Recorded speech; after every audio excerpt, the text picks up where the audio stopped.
Nak kurus, makan timun, tapi kita buat kerabu lah. Untuk ni sangat simple, just belah 2 timun. Belah lagi. Basically kita kena buang biji dia lah, kalau tak nanti dia berair. Kalau nak gunakan timun Jepun pun boleh juga. Dengan segala hormatnya dipersilakan. Tapi untuk nak tambah aroma dia sikit, kita tambah daun 50. Kalau nak guna macam bunga kantan, serai boleh jugalah. So saya tambah sedikit taupok ni sebab ada kat rumah sikit.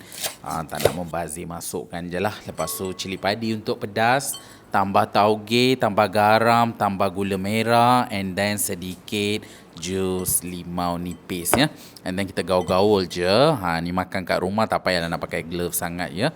Okay, happy-happy je sediakan, and then enjoy.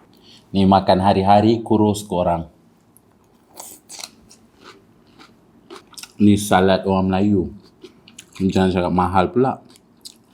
This video brought to you by Chef Day Vegan Journey, Pro Veg Malaysia, powered by Veggie Challenge apps.